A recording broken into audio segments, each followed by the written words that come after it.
ଦୁଇଟି ରସୁଣ କୁଲା ଏଇଠି ରଖିଦିଅନ୍ତୁ। ଗ୍ୟାରେଣ୍ଟି ଦେଉଛି ସେ ନାରୀ 5 ମିନିଟ୍ରେ ତୁମ ପାଖକୁ ଆସିବ। ଯାହା ଚାହିଁବେ ତାହା କରିବ। ଆଜି ରାତିରେ ଗୋଟିଏ ଥର କରିକି ଦେଖନ୍ତୁ। ଆଜ୍ଞା ହଁ, ଆଜିର ଏହି ଭିଡ଼ିଓଟିରେ ମୁଁ ଆପଣଙ୍କୁ ଶିଖେଇବି ବିନା ମନ୍ତ୍ରତନ୍ତ୍ରରେ କେବଳ ଦୁଇଟି ରସୁଣ କୁଲାରେ ଆପଣ କିପରି ଝିଅ ପଟେଇ ପାରିବେ, ସୁନ୍ଦରୀ ପଡ଼ିଶା ଘର ଭାଉଜକୁ ପଟେଇ ପାରିବେ, ତାଠାରୁ ନିଜର ମନ ମୁତାବକ କାମ ହାସଲ କରିପାରିବେ। ଏହି ବଶୀକରଣ କରିବା ପାଇଁ ଆପଣଙ୍କୁ କିଛି ବି ପଇସା ଖର୍ଚ୍ଚ କରିବାକୁ ପଡ଼ିବନି କିମ୍ବା ବେଶୀ କିଛି ସାମଗ୍ରୀର ଆବଶ୍ୟକ ନାହିଁ। କେବଳ ଦୁଇଟି ରସୁଣ କୁଲାରେ ଆପଣ ସେ ଝିଅକୁ ପଟେଇ ପାରିବେ, ସୁନ୍ଦରୀ ପଡ଼ିଶା ଘର ଭାଉଜକୁ ପଟେଇ ପାରିବେ, ତାଠାରୁ ନିଜର ମନ ମୁତାବକ କାମ ହାସଲ କରିପାରିବେ। କାହିଁକି ନା ଆପଣ ସମସ୍ତଙ୍କର ଇଚ୍ଛା ଥିବ ସୁନ୍ଦରୀରୁ ସୁନ୍ଦରୀ ଝିଅକୁ ପଟେଇବା ପାଇଁ, ସୁନ୍ଦରୀ ପଡ଼ିଶା ଘର ଭାଉଜକୁ ପଟେଇବା ପାଇଁ, ତାକୁ ନିଜ ପ୍ରେମରେ ଦିବାନୀ କରି ତାଠାରୁ ନିଜର ମନ ମୁତାବକ କାମ ହାସଲ କରିବା ପାଇଁ। କିନ୍ତୁ ଇଏ ଏତେ ସହଜ ନୁହେଁ। ଏଥିପାଇଁ ଆଜିର ଏହି ଭିଡ଼ିଓଟି ଆପଣଙ୍କର କାମରେ ଆସିବ। କାରଣ ଆଜିର ଏହି ଭିଡ଼ିଓଟିରେ ମୁଁ ଆପଣଙ୍କୁ ଶିଖେଇବି ବିନା ମନ୍ତ୍ରତନ୍ତ୍ରରେ କେବଳ ଦୁଇଟି ରସୁଣ କୁଲାରେ ଝିଅ ପଟେଇବା ପାଇଁ ବଶୀକରଣ ବିଦ୍ୟା। ବିବାହିତା ନାରୀକୁ ପଟେଇବା ପାଇଁ ବଶୀକରଣ ବିଦ୍ୟା। ଏହି ବଶୀକରଣ ଏତେ ଶକ୍ତିଶାଳୀ କି ଏହାର ପ୍ରୟୋଗ କେବେ ବି ଖାଲି ଯାଏନି। ଯିଏ ବି ଏହି ବଶୀକରଣ କରିଛି ସଫଳ ହେଇଛି। ବର୍ଷ ବର୍ଷ ଧରି ଭାଙ୍ଗି ଯାଇଥିବା ପୁରୁଣା ପ୍ରେମକୁ ଫେରାଇ ଆଣିପାରିଛି। ଶାଶୁ, ନଣନ୍ଦ, ଦିଅର, ଭାଉଜ କାହାକୁ ବି ନିଜ ବଶରେ କରି ତାଠାରୁ ନିଜର ମନ ମୁତାବକ କାମ ହାସଲ କରିପାରିଛି। ନମସ୍କାର ଫ୍ରେଣ୍ଡସ୍, ଓଡ଼ିଆ ଫଣ୍ଡା ଚ୍ୟାନେଲକୁ ଆପଣମାନଙ୍କୁ ସ୍ୱାଗତ। ଦୁଇଟି ରସୁଣ କୁଲାର ଏହି ବଶୀକରଣ ପ୍ରଚଣ୍ଡ ମହାଶକ୍ତିଶାଳୀ ବଶୀକରଣ। ତେଣୁ ଏହି ବଶୀକରଣକୁ ଆପଣ ଭାବିଚିନ୍ତିକି ପ୍ରୟୋଗ କରିବେ।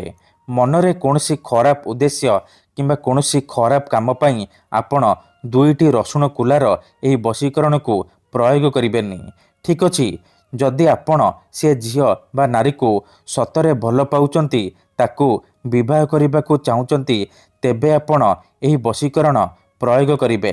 ଅନ୍ୟଥା ମନରେ କୌଣସି ଖରାପ ଉଦ୍ଦେଶ୍ୟ କିମ୍ବା କୌଣସି ଖରାପ କାମ ପାଇଁ ଆପଣ ଏହି ବଶୀକରଣ ପ୍ରୟୋଗ କରିବେନି। ତେବେ ଏହି ବଶୀକରଣ କରିବା ସବୁଠାରୁ ସହଜ। ଏହାକୁ ଆପଣ କିପରି କରିବେ, କେମିତି କରିବେ, ଏହାର ପ୍ରୟୋଗ ବିଧି କ'ଣ, ମୁଁ ଆପଣଙ୍କୁ ଶିଖେଇବି। ସମ୍ପୂର୍ଣ୍ଣ ପ୍ରୟୋଗ ବିଧି ଠିକ୍ ଭାବରେ ଶିଖେଇବି। ଜାଣିବା ପାଇଁ ମୋର ଆପଣମାନଙ୍କୁ ଅନୁରୋଧ କି ଆପଣ ଭିଡ଼ିଓଟିକୁ ମୂଳରୁ ଶେଷ ପର୍ଯ୍ୟନ୍ତ ଧ୍ୟାନ ସହିତ ଦେଖନ୍ତୁ।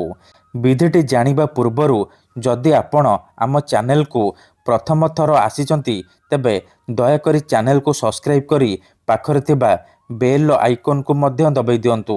ଯାହାଦ୍ୱାରା ଆମେ ଯେଉଁ ବି ଭିଡ଼ିଓ ଅପଲୋଡ଼ କରିବୁ ସର୍ବପ୍ରଥମେ ଆପଣ ଦେଖିପାରିବେ।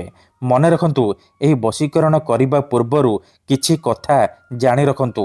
ଯେମିତିକି ମନ୍ତ୍ର, ତନ୍ତ୍ର, ଯନ୍ତ୍ର, ବଶୀକରଣ ଇଏ ଏମିତି ସେମିତି କାମ କରେନି।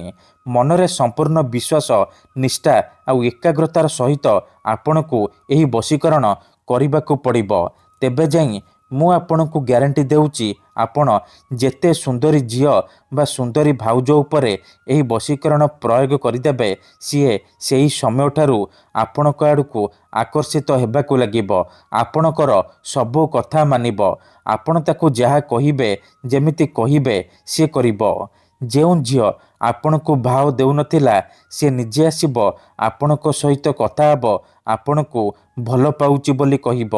ଯେଉଁ ପଡ଼ିଶା ଘର ଭାଉଜର ସୁନ୍ଦରତାକୁ ଦେଖି ଆପଣ ତାକୁ ଦିନରାତି ଭାବୁଛନ୍ତି, ସିଏ ନିଜେ ଆପଣଙ୍କୁ ଫୋନ୍ କରିବ, ହାତ ଧରିକି ଘରକୁ ଡାକିବ, ଯାହା ଚାହିଁବେ ତାହା କରିବ।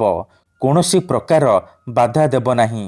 ତେବେ ଏହି ବଶୀକରଣ ଆପଣ କିପରି କରିବେ ଧ୍ୟାନ ସହିତ ଶୁଣନ୍ତୁ। ଏହି ବଶୀକରଣ କରିବା ପାଇଁ ଆପଣ ଦୁଇଟା ରସୁଣ କୁଲା ଆଉ ଗୋଟିଏ ଛୁଞ୍ଚି ଆଣିବେ।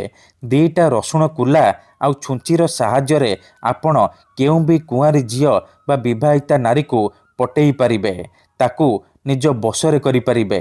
ଏହି ବଶୀକରଣ ବିଧିକୁ ଆପଣ କେବଳ ଶୁକ୍ରବାର ଦିନ କରିବେ।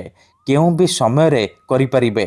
ବିଧିଟି କରିବା ପୂର୍ବରୁ ଭଲ ଭାବରେ ହାତ ଗୋଡ଼ ଧୋଇକି ସଫା ବସ୍ତ୍ର ପିନ୍ଧିକି ଏହି ବଶୀକରଣ ଆରମ୍ଭ କରିବେ।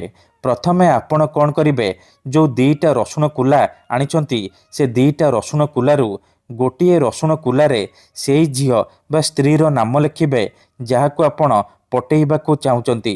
ଆଉ ଗୋଟିଏ ରସୁଣ କୁଲାରେ ଆପଣ ନିଜର ନାମ ଲେଖିବେ।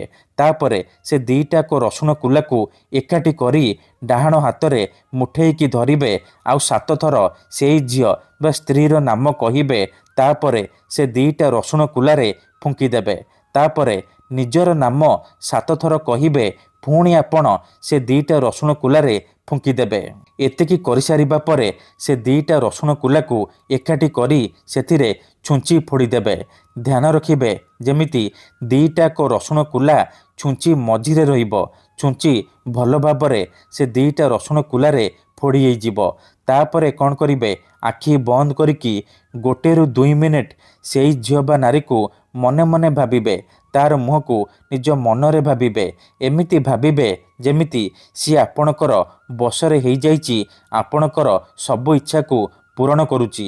ଏହିପରି ଭାବି ସାରିବା ପରେ କ'ଣ କରିବେ, ସେ ଛୁଞ୍ଚି ଆଉ ରସୁଣ କୁଲାକୁ ସେହିପରି ନେଇକି କୌଣସି ଏକ ଜାଗାରେ ମାଟି ଖୋଳିକି ପୋତିଦେବେ। ଗ୍ୟାରେଣ୍ଟି ଦେଉଛି ଏହି ବଶୀକରଣ କରିଦିଅନ୍ତୁ।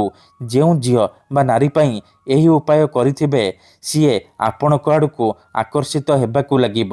ଧନ୍ୟବାଦ।